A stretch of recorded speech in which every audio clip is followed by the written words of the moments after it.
Bueno, mis hermanos, entonces nuevamente estamos acá para meditar en la palabra de Dios. Eh, Vamos a esperar la extensión que va a traer el hermano para conectar esto. ¿Cómo han estado? ¿Cómo se han sentido de salud? ¿Bien? Ninguno está presentando ninguno de los síntomas, ¿verdad? Muy importante que los que estén aquí tengan, sí, conciencia de que si tienen se sienten mal, si sean un poquito mareados, no vengan, ¿no? Por motivo del, de protección, ¿no? De prevención. Ya a varios les ha dado, ¿verdad?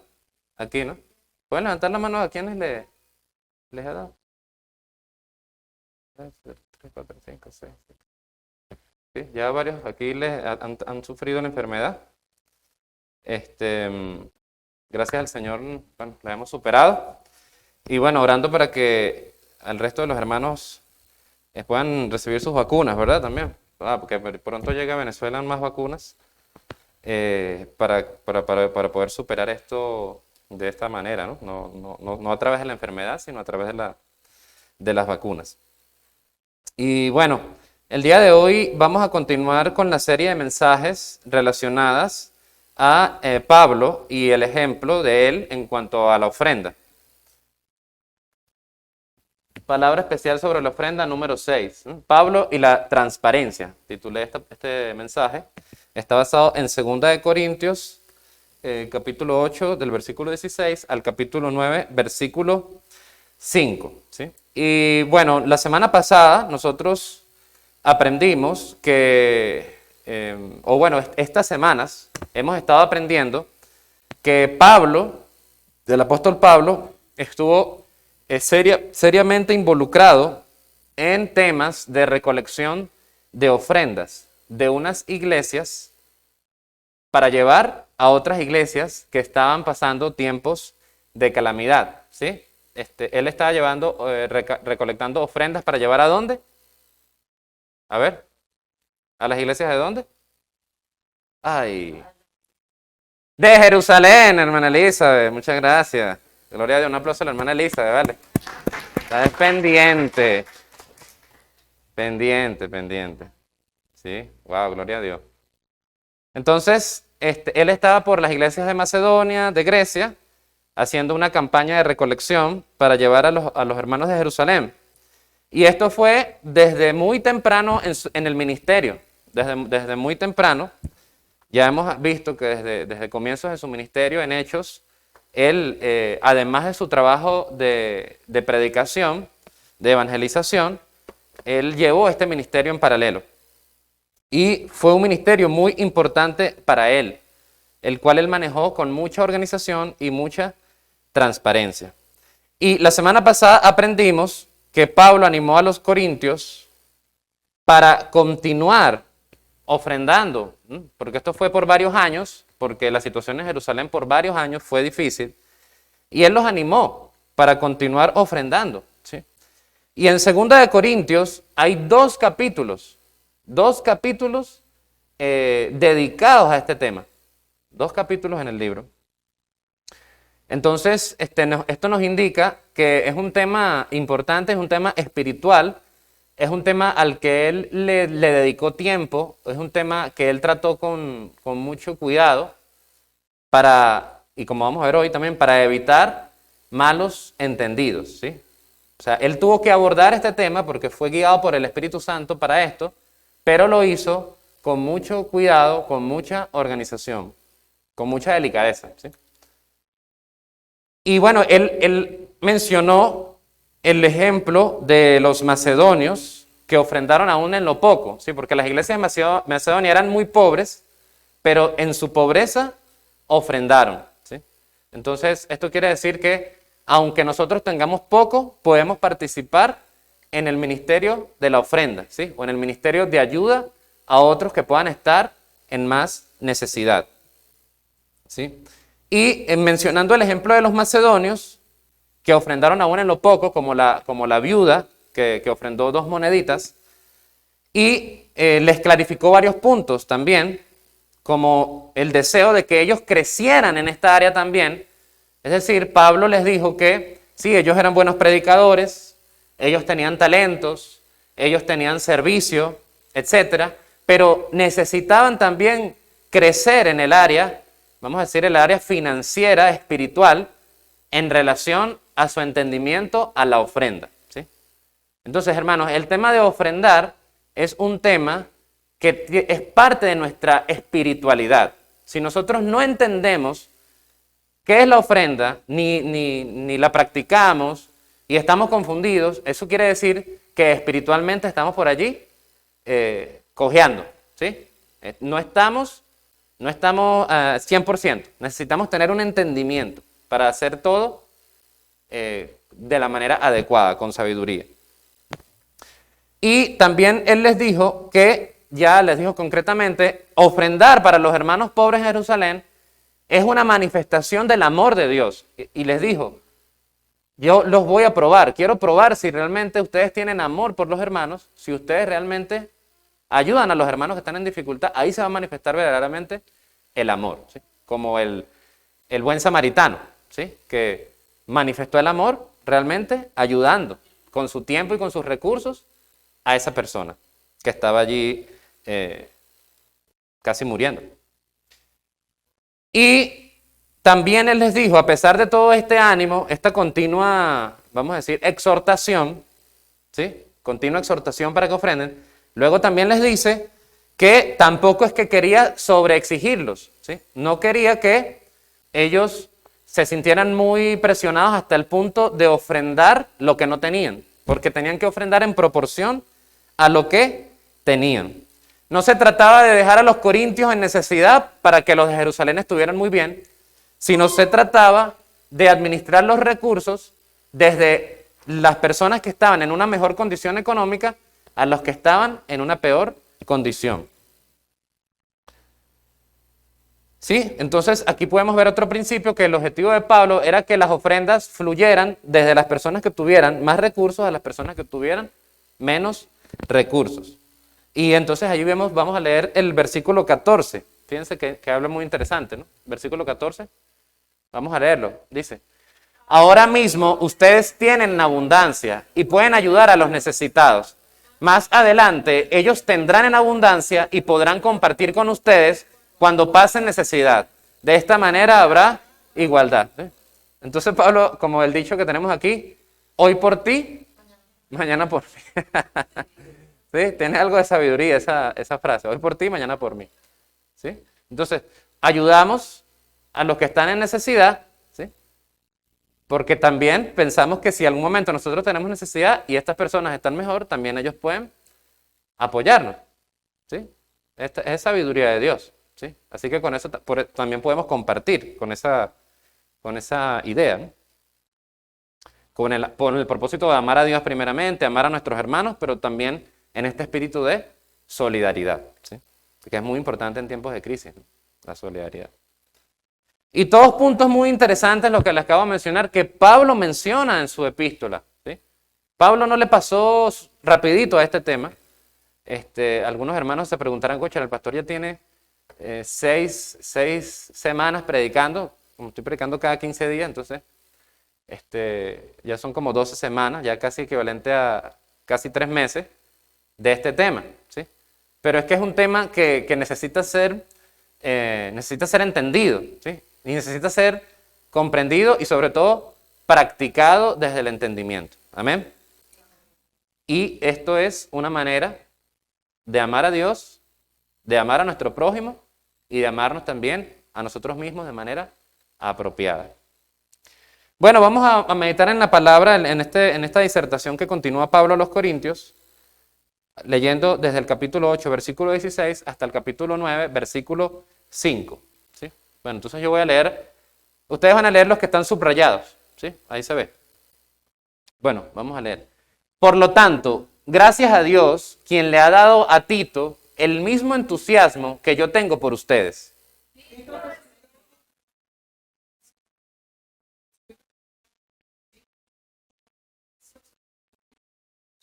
También les enviamos, junto con Tito, a otro hermano, a quien todas las iglesias elogian como predicador de la buena noticia.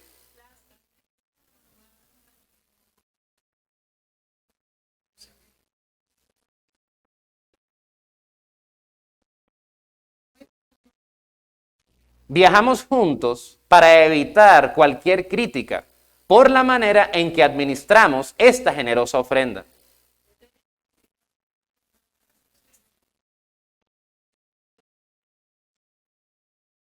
Además, les enviamos junto con ellos a otro de nuestros hermanos, que muchas veces ha demostrado lo que es y en varias ocasiones ha manifestado su gran fervor. Ahora está aún más entusiasmado debido a la gran confianza que tiene en ustedes.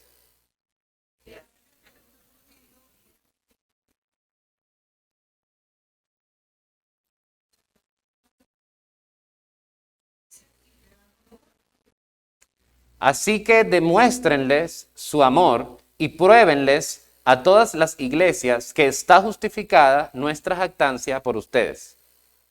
Bueno, aquí no está, pero lean el primero.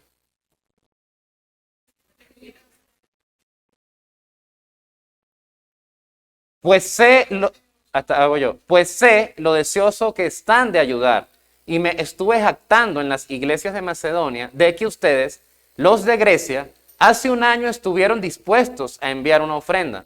De hecho, fue su entusiasmo lo que fomentó que muchos de los creyentes macedonios comenzaran a dar.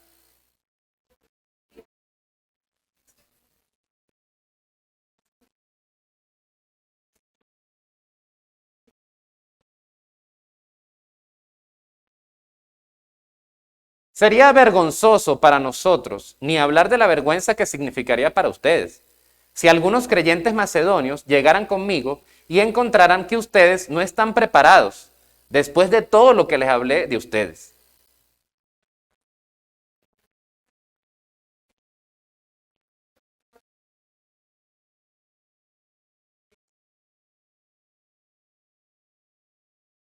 Bien.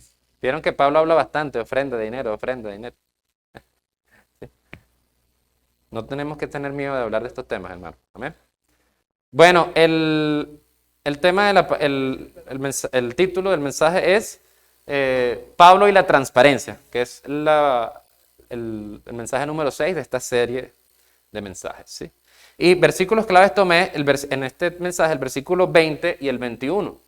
Vamos a ver. Viajamos juntos para evitar cualquier crítica por la manera en que administramos esta generosa ofrenda.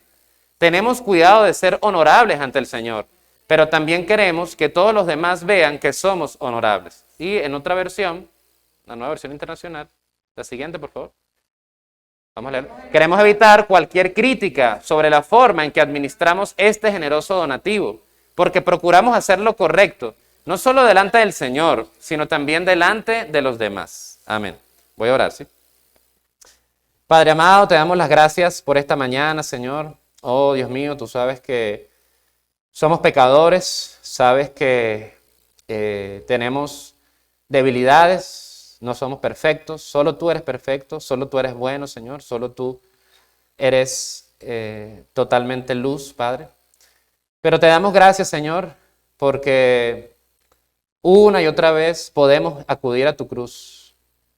Una y otra vez podemos acudir a ti para confesar nuestros pecados. Si confesamos nuestros pecados, eres fiel y justo para perdonar nuestros pecados y limpiarnos de toda nuestra maldad, Señor. Oh, Dios mío, hoy, Señor, sé tú limpiándonos, sé tú santificándonos, sé tú purificándonos, Dios mío. Sé tú llenándonos con tu Espíritu Santo, Padre. Sé tú fortaleciendo nuestras mentes, nuestro espíritu, Señor. Sé tú glorificándote en medio de nosotros, Padre. Sé tú exaltando tu palabra. Oh, Padre, que tu palabra quede realmente grabada en nuestro corazón. Que tu palabra aumente en nosotros la sabiduría, Señor, para nosotros vivir vidas conforme a ti, Señor, vidas que te agraden.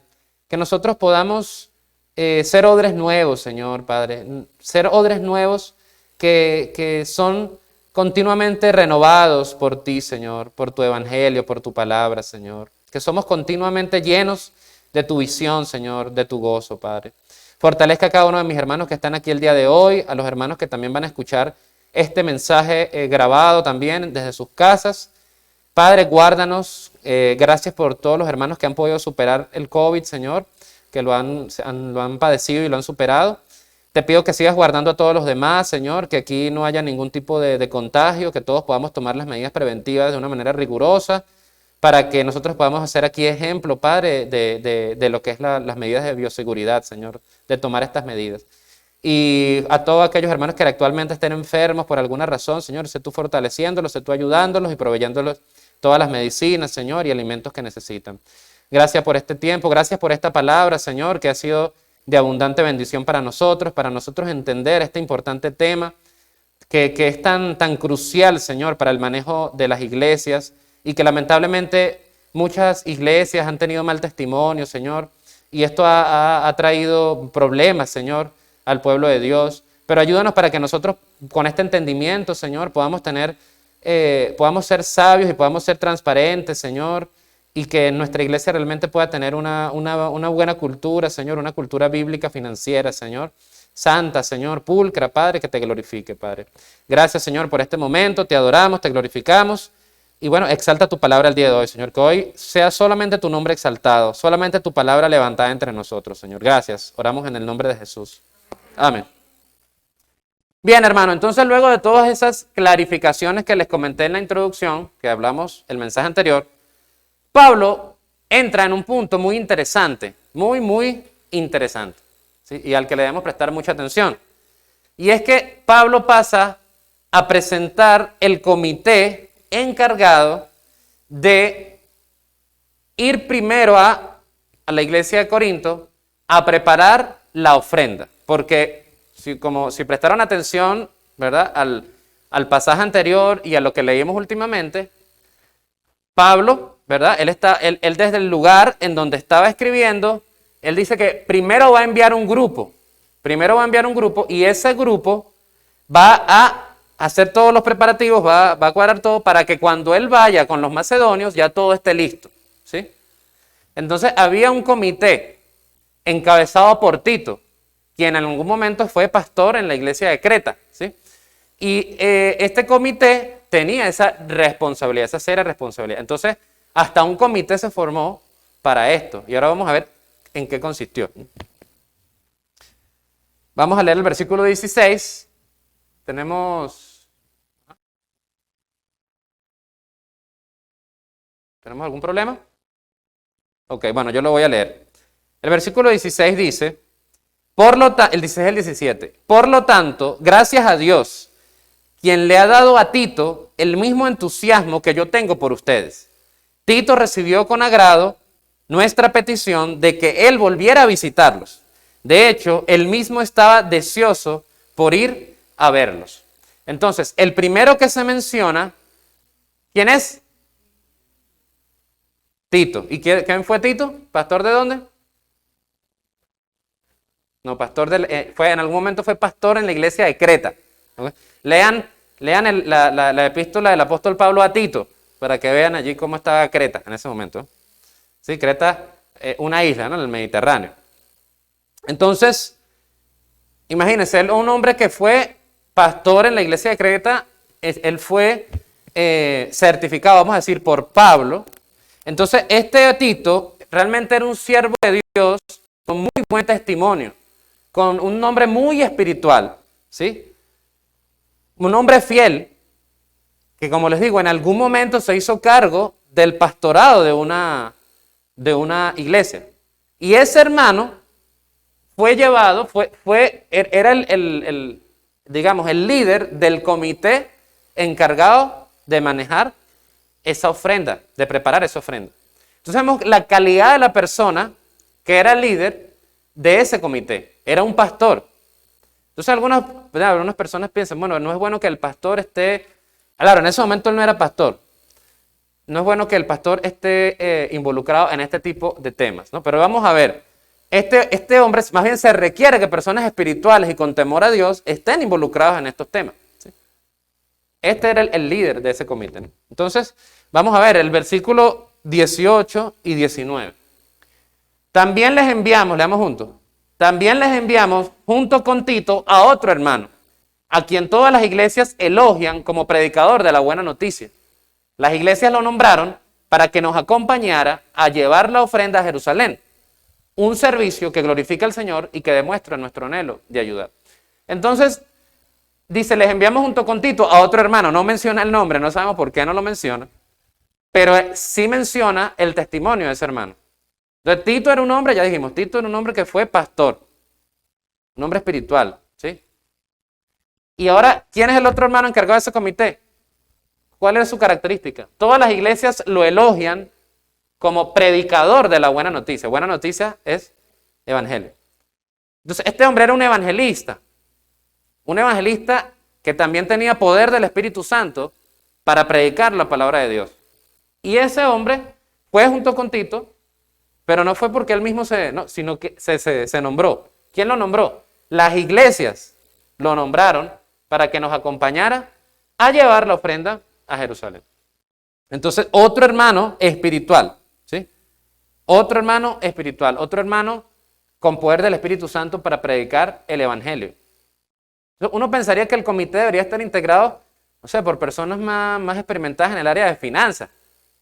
Pero el comité estaba integrado por un hombre, un joven, un hombre que se estaba levantando como pastor y un evangelista.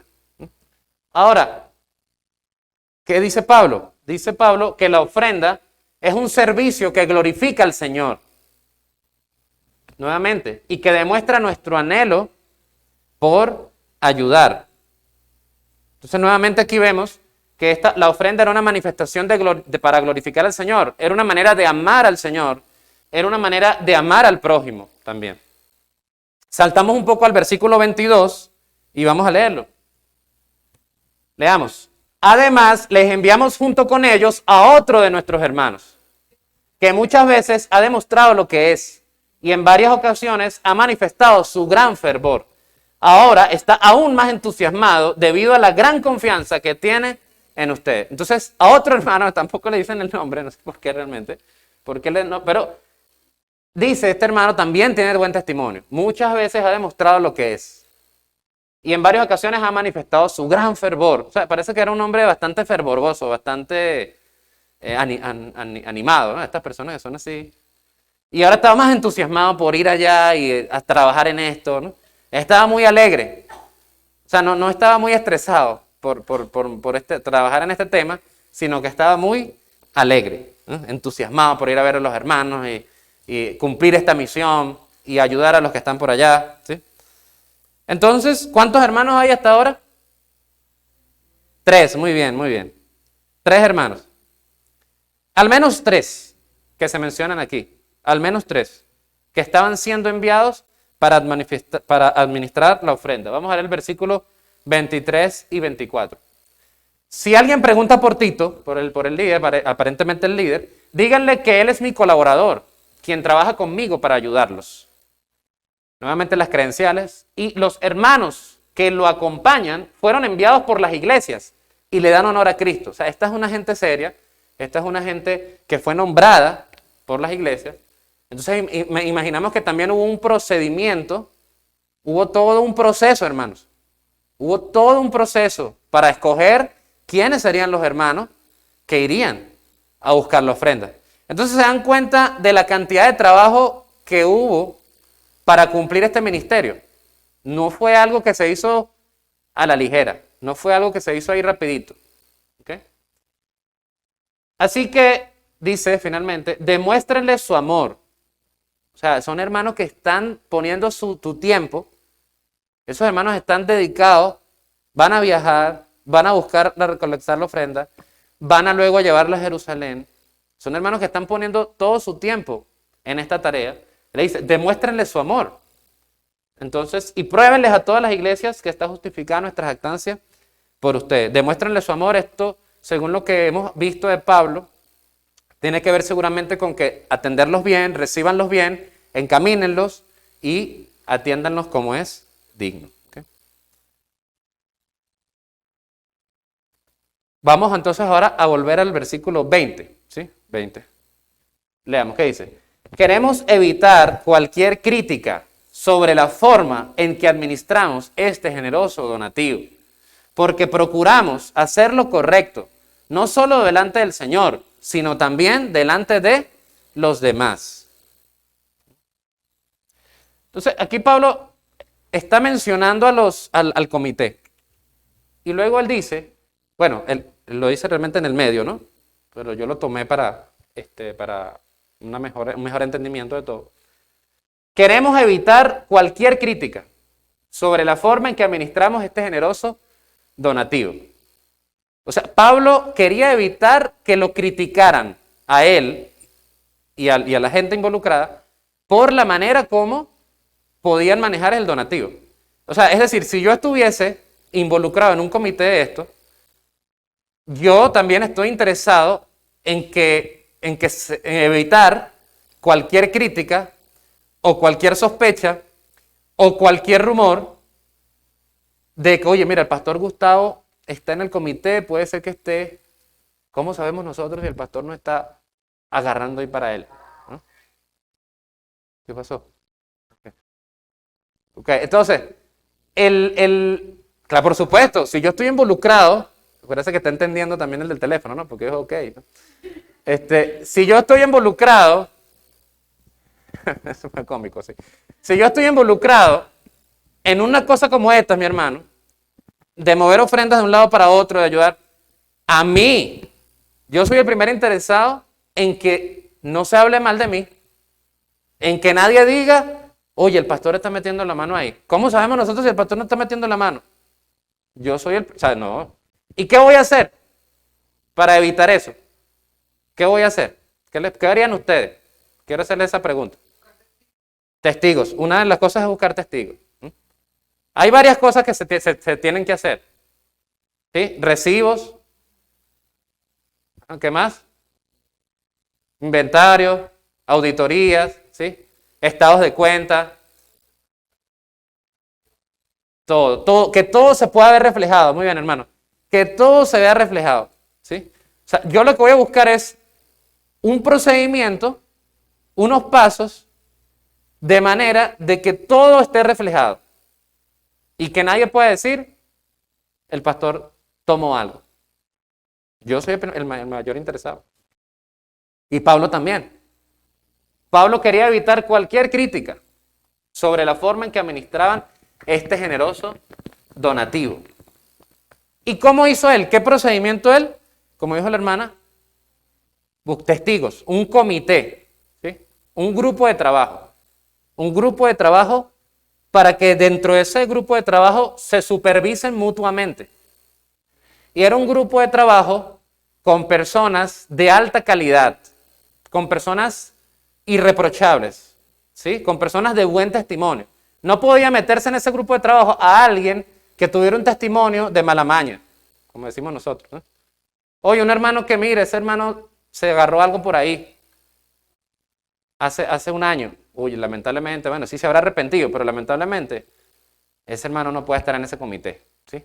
Tiene que ser hermanos que tengan una trayectoria intachable en esa área, lo más intachable posible. Que si alguna vez tuvieron un pecado en esa área, que haya pasado un tiempo suficiente y que hayan manifestado frutos de arrepentimiento y que en oración, la iglesia, todos, oración, ayuno, si es necesario, que el Señor muestre y confirme que esas personas son las apropiadas. Y esto me recuerda al momento en donde Jetro le dijo a Moisés quiénes debían ser los jueces. Éxodo 18, del 21 al 22, vamos a leerlo, dice: elige tú mismo entre el pueblo hombres capaces y temerosos de Dios, que amen la verdad y aborrezcan las ganancias malavidas, y desígnales jefes de 1000, de 100, de 50 y de 10 personas. Serán ellos los que funjan como jueces de tiempo completo, atendiendo los casos sencillos, y los casos difíciles te los traerán a ti. Esto te aligerará la carga porque te ayudará a llevarla. Entonces, ¿cuál era la característica de estos hombres? Capaces. Primero, capaces, que pudieran hacer el trabajo, ¿no? No que no subieran ni sumar ni restar, porque entonces, ¿cómo van a hacer? ¿No? Entonces, claro, en el caso, digo, de los administradores, si no sabes sumar y restar, ¿cómo vas a contar la ofrenda, no? Por lo menos tienes que tener cierta capacidad. Pero eso no era lo único.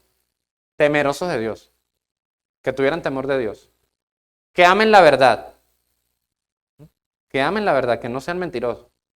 Que aborrezcan las ganancias malavidas. O sea, que no estén pendientes de lo que llaman aquí un guiso, una vacuna, una cosa de esa, no. Que no, nada de eso. Y designa los jefes de 1000, de 100. Esos eran los que tenían que ser los jefes, los jueces Los administradores de la justicia tenían que tener esta calidad. ¿Sí? Esa es la palabra de Dios, eso es lo que enseña Dios para el carácter de un administrador, de una persona que está en liderazgo, para que una nación viva bien, ¿sí? Como Dios quiere. Pero no, en el caso de lo que estamos hablando hoy, no era necesario, o sea, era necesario no solamente una persona así. Bueno, nombra una así. Una y que esa se encargue de todo. No, no era una, era un comité. Ni siquiera Pablo mismo. Pablo mismo era más espiritual que todos. Pablo había fundado esas iglesias, era el pastor de todos. Pero Pablo mismo no hizo eso solo. Él se sujetó él mismo a participar en un comité en donde incluso él era supervisado por otros. ¿Sí lo ven? ¿Sí? Porque un pastor podría decir, bueno, como yo soy el pastor de todos, yo los ayudé a todos a crecer espiritualmente, yo solo manejo eso. No. Pablo mismo, que era nosotros le llamamos su superapóstol, él mismo se sujetó a participar en un comité. ¿Por qué? La Biblia dice, ¿sí? Que no hay justo ni aún uno. Todos los seres humanos somos pecadores. Todos los seres humanos somos mentirosos. Eso dice la Biblia. Todos tenemos la naturaleza pecaminosa. Si eso queda en manos de una sola persona, hay probabilidades de que esa persona caiga en tentación. Así que lo mejor es un grupo, donde todo esté supervisado mutuamente. ¿Saben que ese es uno de los principios de la democracia, ¿no?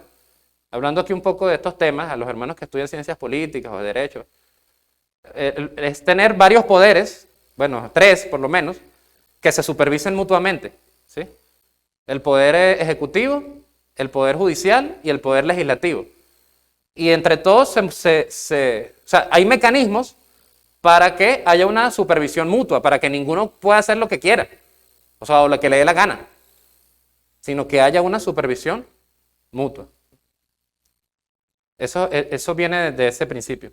Y eso viene también en sentido de los cristianos que participaron en los experimentos democráticos, por lo menos en Francia, en Norteamérica, hace años, hace tiempo, hace siglos. Venía de ese principio de que si todos los seres humanos somos pecadores, no le puedes dar tanto poder a una sola persona, ¿no? Bueno, pero eso es otro tema, pero es muy interesante. ¿Okay? Pero viene desde el principio de la Biblia. Si todos somos pecadores, no puedes darle tanto poder a un solo hombre.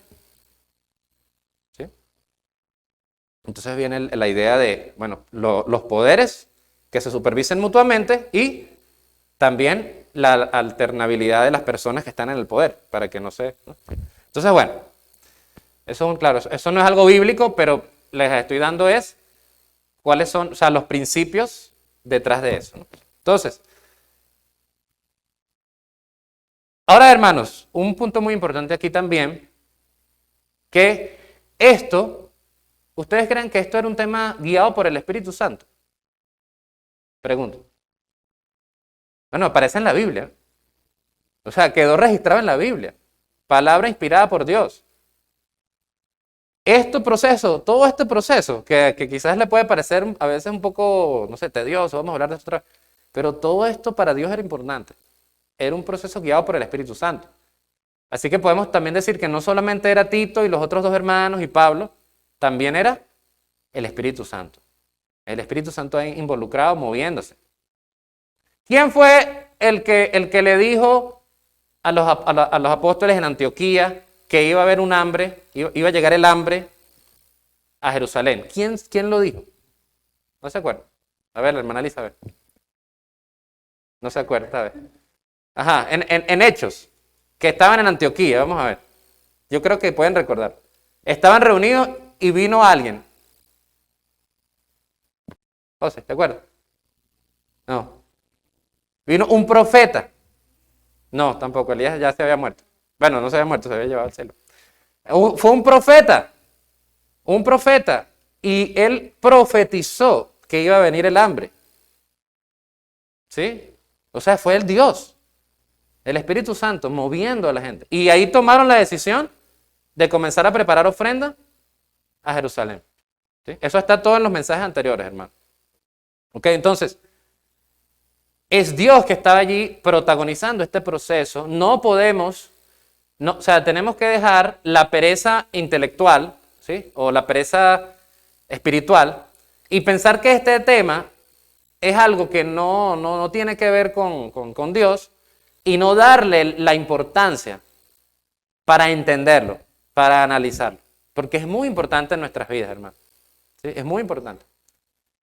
De hecho, Jesús habla mucho también de temas económicos.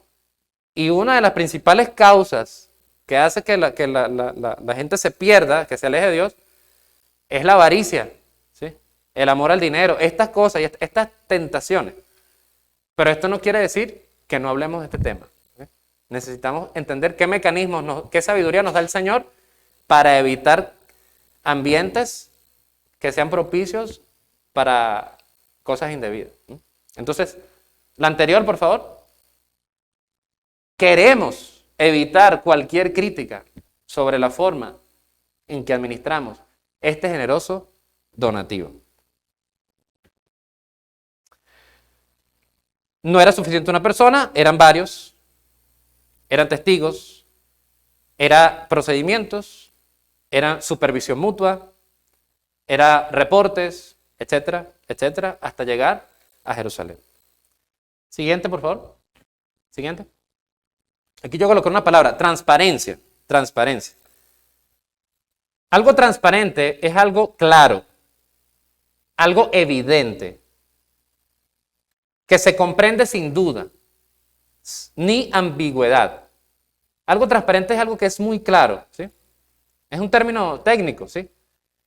Y claro, tiene varios significados, pero el primer significado de algo transparente es algo a través de lo cual puede pasar la luz, ¿sí?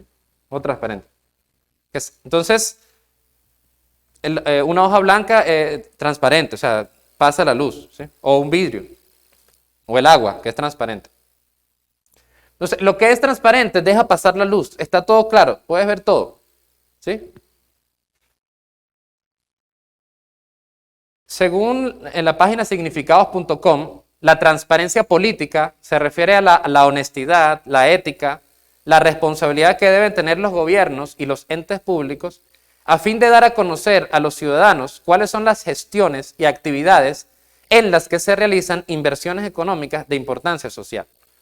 O sea, los gobiernos deben ser transparentes porque ellos manejan dinero que proviene ¿de dónde? De los impuestos, sí, o sea, del pueblo. Entonces, ese dinero no es de ellos, ese dinero proviene del pueblo. Entonces ellos deberían dar cuentas de todo lo que hacen con ese dinero. ¿Sí? O sea, deberían dar reportes y todo debe cuadrar. ¿Sí? Todo. Por eso debería existir una Procuraduría General, etcétera, etcétera. ¿Sí? Eso no es un tema nada más político, hermanos, eso es un tema espiritual. Entonces, la transparencia política busca generar una relación de confianza y seguridad con los ciudadanos. En la medida en que uno es más transparente, hay más confianza. ¿Me siguen? En la medida en que soy más transparente, hay más confianza. En la medida en que la iglesia es más transparente, los hermanos van a tener más confianza de ofrendar, porque saben, yo sé que en esa iglesia se usan los recursos correctamente. ¿Sí o no? Si usted va a una iglesia y no le dicen nada de cómo se usan los recursos, usted no ve nada por ningún lado, no ve cómo se está usando nada, ¿usted va a ofrendar allí? Probablemente no, porque ya varios hermanos lo han dicho. ¿Sí? No van a ofrendar porque no hay confianza. Pero si es transparente y se ve en que los recursos se están usando, tanto tangiblemente como en proyectos, como en reportes, en auditoría, entonces la gente va a decir, yo voy a ofrendar allí, ¿sabes? Y además va a invitar a otros hermanos, vamos a ofrendar a esa iglesia, porque en esa iglesia sí se manejan bien los recursos. ¿Sí? Entonces eso, la transparencia hace que haya confianza. ¿Sí? Si yo les hago una pregunta ahorita a ustedes, si ustedes creen que ustedes sienten confianza en el gobierno nacional, por ejemplo, de Venezuela, de que están manejando bien los recursos. ¿No? Ok, pero ¿sabe qué les digo? No es algo, o sea, no es algo que sea un secreto, ¿no? Ya les voy a pasar una página ahorita que habla de eso, ¿no? del índice de transparencia, índice de transparencia o índice de corrupción en el mundo. Entonces, cuando no existe transparencia, cuando hay un fondo, unos recursos públicos, porque esta ofrenda era un recurso público, ¿sí? Era algo que se estaba recolectando en muchas personas, era algo público y notorio, eran recursos públicos. No estamos hablando de tus recursos privados, sino de recursos públicos. O sea, si no existe transparencia, entonces eso se relaciona con hechos de corrupción, malversación de fondos, falta de información, pérdida de dinero, desviación de los recursos, obras inconclusas. Comenzó una obra y mira, ya está, y ahí iban a hacer un puente ahí. ¿Y qué pasó? ¿Dónde quedó? ¿No?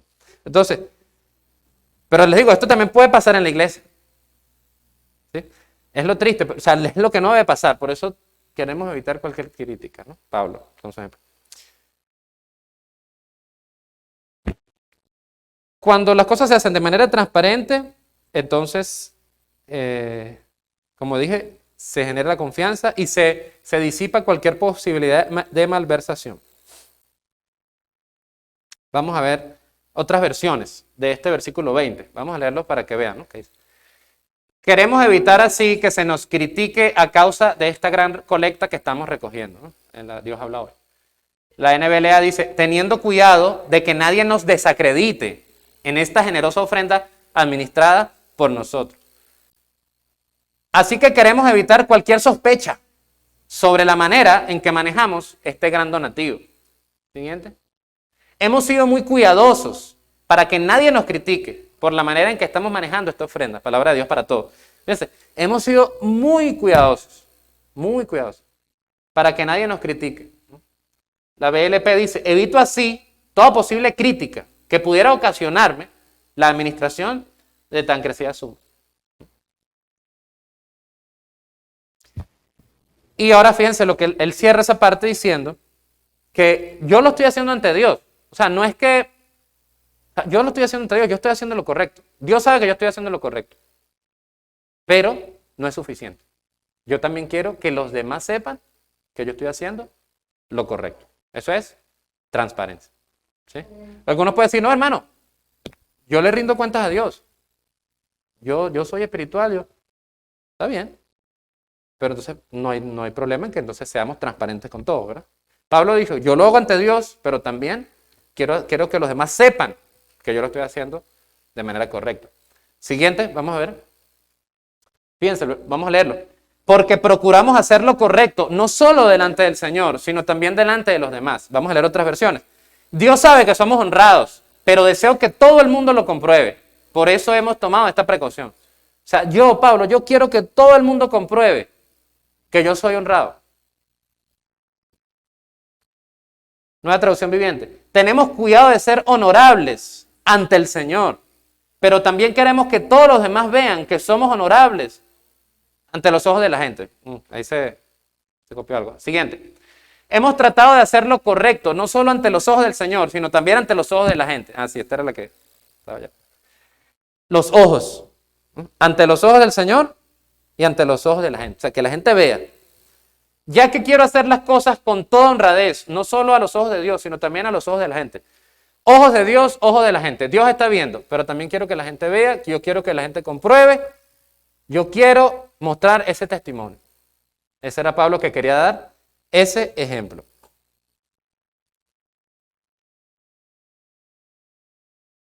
Ahora, hermanos, imagínense, ¿no? También aquí hay otro punto, volvemos al punto anterior. ¿Se dan cuenta de todo el trabajo que hay involucrado en esto? ¿Ah? Eso es mucho trabajo, ¿no? No se imaginan. Personas dedicadas a eso. Para que exista esta transparencia y todo esto que estamos hablando, tiene que haber gente que esté dedicada por entero a la obra del Señor. Como lo estaba Pablo, como lo estaban estos hermanos que estaban viajando y viendo de aquí para allá y allá para acá. Tiene que haber personas que estén dedicadas por entero. Porque una persona no puede hacer todo esto en una hora de tiempo libre. ¿Sí? Si tiene un empleo o algo y le quedan 30 minutos, tiene empleo, hijos, hijas, le quedan 30 minutos para atender esto, lo más probable es que no pueda. ¿Sí? O sea, tiene que haber gente dedicada a esto y tiene que haber remuneración y ofrenda para esas personas. ¿sí? Entonces es ya un compromiso mutuo, ¿no? Un compromiso mutuo. Bueno, yo les quería comentar, ¿no? La semana pasada hablamos, cuando estábamos compartiendo, muchos hermanos dicen que, varios, ¿no? Dicen que es difícil ofrendar. Creo que aquí lo dijo la hermana Viviana y luego el otro domingo lo dijo otro hermano también, que por los malos testimonios forman un ambiente, ¿sí? En donde la gente luego se cohíbe, ¿sí? Por los malos testimonios que han ocurrido en la iglesia, o, como dijo un hermano, por el ambiente país, también. Se forma un ambiente, no, aquí todo el mundo roba, entonces en la iglesia también. Entonces eso va cohibiendo a las personas, ¿no? Pero bueno, fíjense algo, ¿no? Aquí, el reporte de la ONG Transparencia Internacional reporta que Venezuela ocupa el lugar 176 de 180 el índice de percepción de la corrupción. ¿Puede ver la siguiente, por favor? Ajá. Ustedes pueden buscarlo allí. O sea, el índice clasifica a 180 países y territorios según la percepción del nivel de corrupción en su sector público, según expertos y empresarios. ¿Okay? O sea, según estudiosos y empresarios. O sea, si percibes que ese es un país realmente en donde hay corrupción. La escala empleada es de 0 a 100. El 0 corresponde a corrupción elevada y el 100 a corrupción inexistente. ¿Sí me entienden? Si el índice es 0, es porque es un lugar totalmente corrupto. Si es 100, es porque la corrupción es inexistente. O sea, 100 es lo mejor, pues, o sea, en términos de transparencia. Entonces, los países con resultados más altos son Dinamarca, Nueva Zelanda, Finlandia, Singapur, Suecia y Suiza. Pero no llegan a 100. 88 sobre 100, 88 sobre 100, 85 sobre 100, ¿no? Y luego las puntuaciones más bajas, el último es Sudán del Sur, 12 sobre 100. Somalia, 12 sobre 100. Siria, 14 sobre 100. Que Siria está en guerra, ¿no? Un país muy corrupto. Yemen, 177. Y Venezuela. O sea, Venezuela está el quinto peor, ¿no? Entonces, realmente es una realidad. O sea, es una realidad. ¿Sí? Por eso cuando yo les pregunto, ¿ustedes creen que el gobierno, o sea, que aquí ahí se manejan bien los recursos? La mayoría dice no. No hay miedo a decir eso. No sentimos miedo. Claro, siempre va a haber los que quizás por motivos políticos no quieren aceptarlo o van a desacreditar la fuente. Ah, esa fuente está... Pero la realidad no se puede tapar con un dedo, mis hermanos. De verdad. O sea, porque somos cristianos tenemos que también saber que la transparencia tiene que ver con todo, ¿no? De hecho, por ejemplo, Jorge Giordani, que fue exministro de Planificación en el gobierno de Chávez, denunció en su momento, y ustedes lo pueden buscar, eso fue público y notorio, que a través de Cadivi y un esquema de fraude en conexión con las llamadas empresas de maletín, se desviaron por lo menos 25 mil millones de dólares, según Jorge Giordani, que fue exministro de Planificación. Eso es público y notorio. Y supuestamente se iban a hacer unas averiguaciones, pero no se hizo nada. Y ahí en Cadivi habían tanto civiles como militares, como al mando, y no se hizo nada. Y también Fonden. En Fonden solamente en 2 años, 2009-2010, se denunció que se habían desviado 29 mil millones de dólares. ¿Qué fue Fonden? Fonden fue un fondo que se manejó sin transparencia. O sea, se manejaba a la discreción del Poder Ejecutivo, sin necesidad de mostrarle, sin darle cuentas a nadie. Entonces uno dice, bueno, ¿por qué estamos viviendo esta crisis que estamos viviendo?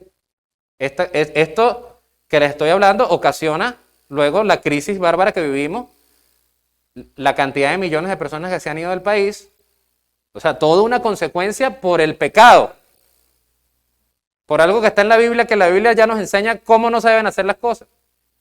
¿Sí? Entonces, ¿es un tema político? No es un tema político, es un tema espiritual, claro, no es algo reciente, ¿no? O sea, todos los gobiernos han presentado su corrupción, pero lo que ha ocurrido últimamente ha sido una cosa descomunal. Entonces, bueno, mis hermanos, es importante que nosotros como cristianos tengamos entendimiento sobre estas cosas, y orar para que el Señor traiga justicia a nuestro país, que nos ayude a nosotros a crecer en sabiduría y en transparencia, como Pablo, como nuestro Señor Jesucristo, mis hermanos. Nuestro Señor Jesucristo, también buen ejemplo. El ministerio de Jesucristo también se manejaba en recursos, ¿sí?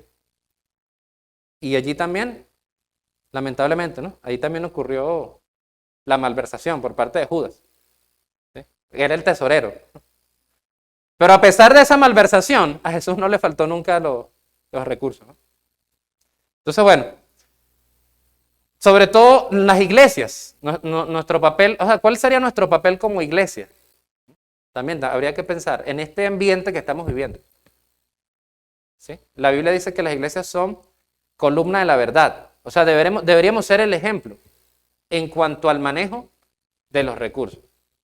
Y los cristianos a donde lleguemos también deberíamos ser ejemplo en cuanto al manejo de los recursos. Porque siempre la corrupción, siempre la malversación de fondos, el robo, etcétera, siempre, hermanos, siempre va a traer malas consecuencias. ¿Sí? Porque esto está escrito, uno de los mandamientos, no robarás. Entonces, tenemos que ser sabios. Hablando ya, nuevamente hablamos del nivel nación, vamos a hablar del nivel iglesia. Tenemos que ser sabios para manejar esto de manera que los hermanos que vengan aquí sientan confianza, las ovejas sientan confianza y entonces realmente pueda haber un ambiente de crecimiento espiritual en santidad. Amén. Vamos a ver ya para cerrar la última parte, ¿no? ¿Todavía? ¿Una palabra ahí? Ajá. Vamos a leer el capítulo 9. Aquí dice, en realidad no necesito, sí, otra vez, en realidad no necesito escribirles acerca del ministerio de ofrendar para los creyentes de Jerusalén, pues sé lo deseosos que están de ayudar y me estuve jactando en las iglesias de Macedonia de que ustedes, los de Grecia, hace un año estuvieron dispuestos a enviar una ofrenda. De hecho, fue su entusiasmo lo que fomentó que muchos de los creyentes macedonios comenzaran a dar. Entonces, bueno, él habla aquí de que ustedes animaron a los macedonios, luego los macedonios ofrendaron, ahora los macedonios los animan a ustedes. Siguiente, ¿hay problemitas allí? ¿Aló? Ok. A ver, ¿se puede ver? No. Ok. Bueno, yo lo voy a leer.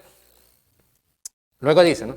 Les envío a estos hermanos para estar seguro de que ustedes realmente están listos, como les he estado diciendo a ellos, y que ya tienen todo el dinero reunido. No quiero estar equivocado al jactarme de ustedes. Entonces, él dijo, bueno, ya ustedes tienen que reunir el dinero primero, antes de yo llegar. ¿Recuerdan que hablamos de eso? Que Pablo dijo, reúnan el dinero antes que yo llegue. Yo no quiero cuando yo llegue andar pidiendo el dinero, ¿sí? No, él no quería estar en esa posición de pedir el dinero directamente en persona, no sé, poniendo música y no sé, como, ¿no? Para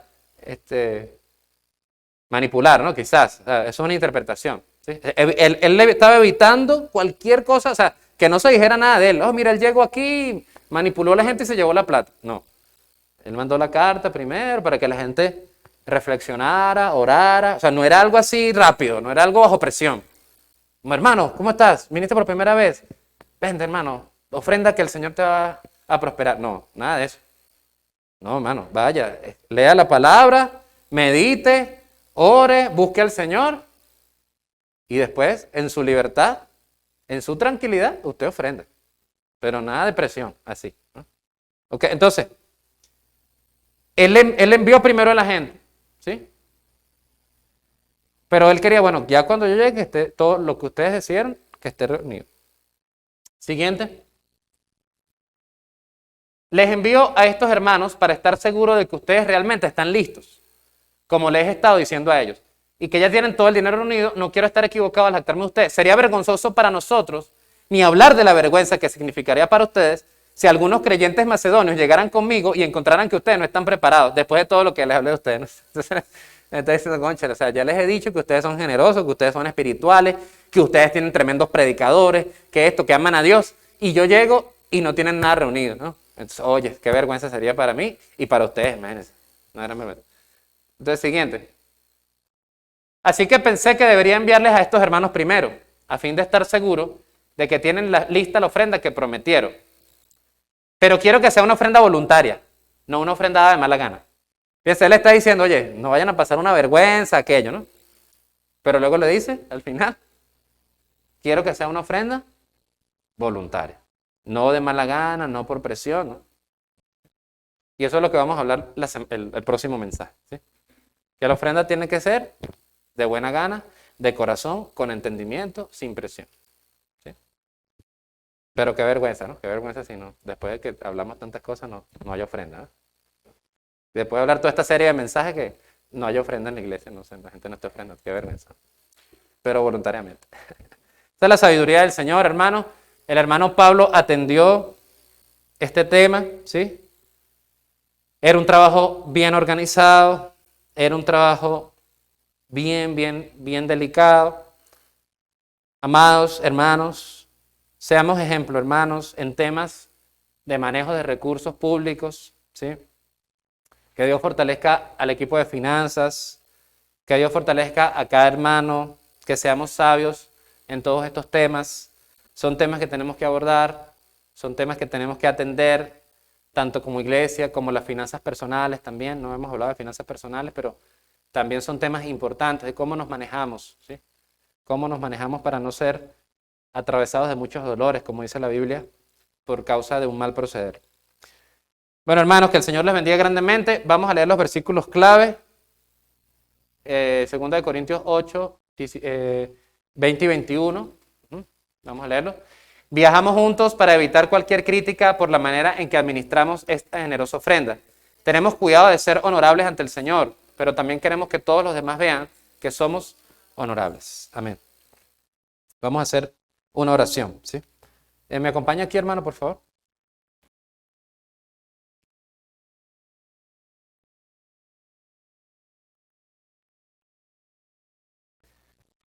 Oremos. Padre amado, oh Señor, te exaltamos, te adoramos, Señor. Oh Dios mío, Padre, esta palabra que ha sido de instrucción para nosotros, porque tú quieres instruir a tu pueblo, Señor. Tú quieres capacitar a tu pueblo. Tú quieres que seamos luz y sal, Señor. Padre, perdona nuestra nación. Perdónanos a nosotros y perdona a nuestro pueblo, a nuestros gobernantes. No solo los recientes, sino también los que estuvieron antes. Padre, por estos índices, Señor, que vemos en Venezuela. Porque lamentablemente ya se convirtió hasta en una cultura, Señor. Oh, Señor, y por eso vemos las consecuencias del pecado actualmente, Señor. Por eso, Señor, te pido en el nombre de Jesús que perdones los pecados de nuestra nación y que haya más justicia en nuestra nación, Señor, que haya más transparencia en nuestra nación, que los jóvenes también puedan tener un mejor ejemplo, Señor, Padre. Oh, Dios mío, y empezando por tu iglesia, Señor, que tu iglesia sea ejemplo en estos temas, Señor, que tu iglesia, Señor, sea columna de verdad, Señor, en estos temas. Gracias por el ejemplo del apóstol Pablo. Gracias porque él tomó todo este trabajo, toda esta atención a este proceso de recolección de ofrendas, Señor. Él ciertamente estaba muy pendiente de predicar el evangelio, pendiente de predicar la sana doctrina, de levantar discípulos, de todo lo que hemos ya estudiado de Pablo, Señor. Pero también él estuvo atento a este tema, Señor. Realmente un hombre que tú le encargaste muchas tareas importantes para dejar un ejemplo, Señor, para las generaciones por venir. Así que, Señor, ayúdanos a tomar conciencia de estos temas, a manejarnos sin tabúes, con transparencia, Señor, con excelente comunicación, Señor, Padre. También te pido que levantes tú a los hermanos, Señor, que puedan trabajar con más atención en estos temas de la iglesia, que podamos saber que para ti tiene un gran valor, Señor, que podamos ver el valor que tiene tu obra y que se puedan levantar los hermanos que trabajen con más dedicación en estos temas, Señor, Padre, para que tu iglesia sea atendida, tu rebaño sea atendido, Señor, y así pueda fructificar, Señor, para alabanza y gloria de tu nombre, Padre, porque estos temas te glorifican, Señor. Estas actividades te glorifican cuando son hechas de manera correcta, Padre. Gracias, Señor. Te bendecimos, Señor. Bueno, Padre, que esta palabra sea de fortalecimiento mental, intelectual, Señor, espiritual, para todos nuestros hermanos. Hay mucha necesidad de sanar en estos temas, Padre, de comprender tu voluntad, tanto para las finanzas de la iglesia como para las finanzas personales.